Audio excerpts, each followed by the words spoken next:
Adik-adik, shalom. Apa kabar hari ini? Kakak harap semuanya tetap sehat selalu ya. Dan tentunya untuk tidak lupa untuk tetap menjaga pola makan. Dan terlebih lagi untuk selalu mendengarkan serta melakukan protokol kesehatan ya. Nah, adik-adik yang diberkati Tuhan, saat ini kita akan mendengarkan firman Tuhan. Namun sebelum itu, kita angkat satu pujian.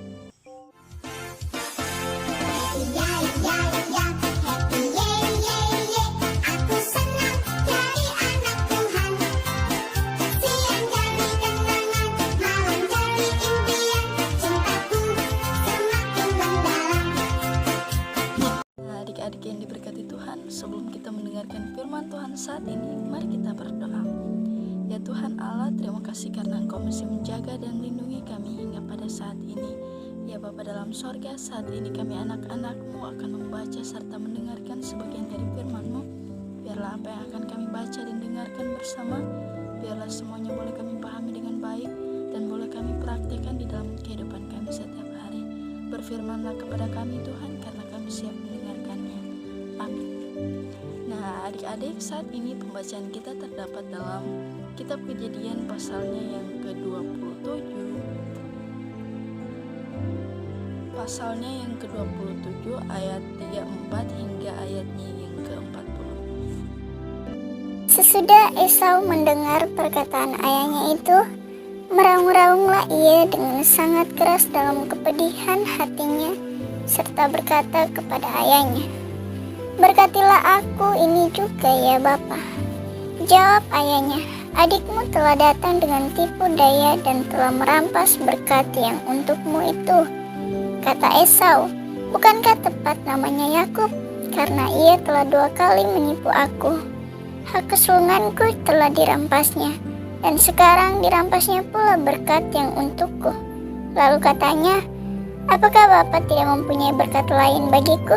Lalu Ishak menjawab Esau katanya, "Sesungguhnya telah kuangkat dia menjadi tuan atas engkau, dan segala saudaranya telah kuberikan kepadanya menjadi hambanya, dan telah kubekali dia dengan gandum dan anggur, maka kepadamu apalagi yang dapat kuperbuat ya anakku?" Kata Esau kepada ayahnya, "Hanya berkat yang satu itukah ada padamu ya Bapa? Berkatilah aku ini juga ya Bapa." Dan dengan suara keras menangislah Esau. Lalu Ishak ayahnya menjawabnya, "Sesungguhnya tempat kediamanmu akan jauh dari tanah-tanah gemuk di bumi dan jauh dari embun dari langit di atas. Engkau akan hidup dari pedangmu dan engkau akan menjadi hamba adikmu. Tetapi akan terjadi kelak apabila engkau berusaha sungguh-sungguh, maka engkau akan melemparkan kuk itu dari tengkukmu." Nah, adik-adik, tema cerita kita hari ini adalah Aku Mau Jujur. Nah, sebelum kita masuk lebih dalam lagi, kakak mau bertanya dulu sama adik-adik di rumah. Nah, adik-adik tahu nggak arti dari kata bohong? Nah, kemudian apa lawan dari kebohongan? Lalu apa yang adik-adik rasakan ketika melakukan kebohongan? Apakah rasa takut, rasa senang, atau justru merasa sedih? Nah, adik-adik yang diberkati Tuhan, hari ini kita akan belajar tentang seorang yang ketakutan setelah melakukan kebohongan. Nah, adik-adik, ada yang tahu nggak ini gambar siapa? Ayo, siapa yang tahu? Dari tubuhnya tampak sekali bahwa bapak ini sudah tua ya. Nama bapak ini adalah Ishak. Usianya sudah tua dan dia tidak dapat melihat dengan baik. Bapak ini mempunyai seorang istri. Adik-adik tahu siapa nama istrinya? Nah, benar sekali. Nama istrinya adalah Ibu Ribka. Mereka punya 2 orang anak. Anak nomor 1 bernama Esau dan anak nomor 2 bernama Yakub. Bapak Ishak sangat mengasihi Esau. Tubuh Esau berbulu lebat dan ia suka dalam hal berburu. Nah, Ibu Ribka lebih mengasihi anaknya Yakub daripada Esau. Nah, Yakub ini tidak suka berburu dan dia lebih suka tinggal di rumah bersama ibunya. Tubuhnya tidak berbulu lebat seperti kakaknya Esau. Nah, adik-adik yang diberkati Tuhan, pada suatu kali Bapak Ishak merasa sudah capek sekali dan ia pun segera memanggil Esau. Katanya, Esau, Bapa akan memberikan kepadamu hak kesulungan. Hak ini hanya diberikan kepada anak nomor 1.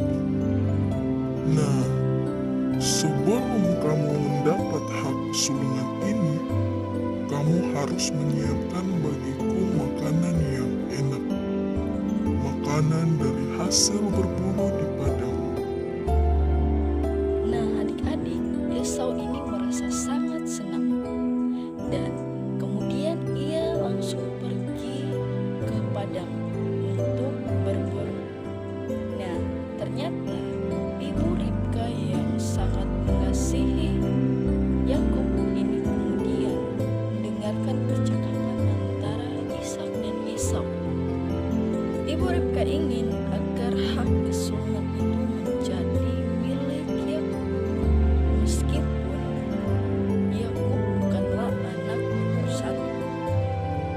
Nah,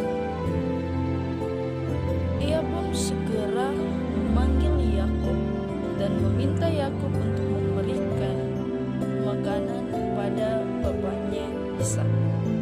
Nah, adik-adik, sebelum memberi makanan pada bapaknya, ia terlebih dulu didandani oleh ibunya agar supaya Yakub menjadi sangat mirip dengan kakaknya. Nah, adik-adik, tubuh Yakub yang biasanya halus hari itu pun juga diberi oleh bulu kambing domba. Nah, adik-adik di rumah tahu nggak kenapa harus diberi bulu kambing domba? Ya, benar sekali, agar supaya ketika ayahnya Ishak ini kemudian meraba lehernya, maka otomatis ayahnya merasa bahwa ini adalah Esau karena sudah diberi bulu kambing domba. Nah, adik-adik yang ada di rumah, setelah Yakub dibuat sangat mirip seperti kakaknya Esau, kemudian ia segera membawa makanan itu kepada ayahnya. Dan ternyata makanan itu sangat mirip dengan masakan kakaknya Esau.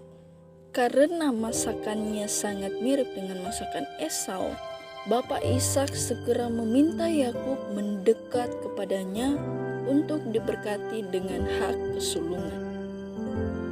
Nah, adik-adik yang diberkati Tuhan, lalu bagaimana dengan Esau ya?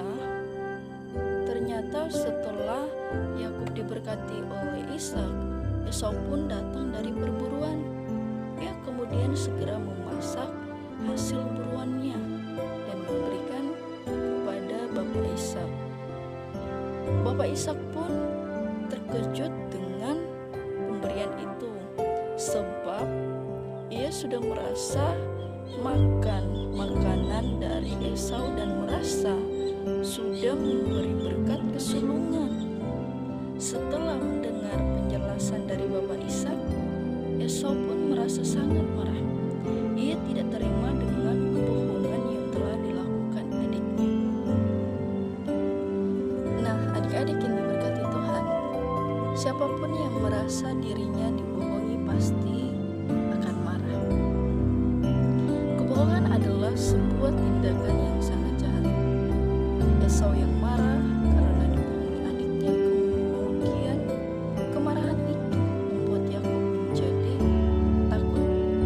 Bagaimana cara Yakub mengatasi ketakutannya? Adik-adik di rumah tahu? Ya, benar sekali. Caranya adalah Yakub pergi meninggalkan keluarganya untuk menyelamatkan dirinya. Dan kebohongan itu membuat hubungan dengan kakaknya menjadi rusak. Dan Yakub merasa dihantui oleh ketakutannya sendiri. Nah, adik-adik yang diberkati Tuhan, dari kisah Yakub yang melakukan kebohongan terhadap kakak dan juga ayahnya ini menjadikan peringatan bagi kita semua bahwa kebohongan pasti menjadikan orang lain akan terluka.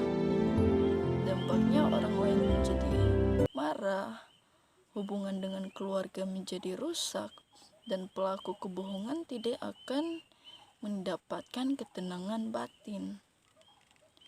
Karena itu, jujur adalah pilihan yang terbaik. Sekalipun kejujuran terkadang sulit dilakukan. Nah, adik-adik, dalam kejujuran kita akan mendapatkan ketenangan batin. Dan dalam kejujuran, kita akan dapat membangun persahabatan yang dipenuhi dengan kasih. Mari kita berdoa. Ya Bapa dalam surga, terima kasih Tuhan karena tadi kami sudah boleh mendengarkan sebagian dari cerita firman-Mu. Biarlah apa yang sudah kami baca dan dengarkan bersama, biarlah semuanya boleh kami pahami dengan baik dan boleh kami praktikkan dalam kehidupan kami setiap hari. Terima kasih Tuhan Yesus, ampuni salah dan dosa yang telah kami perbuat. Di dalam nama anak-Mu kami berdoa. Amin.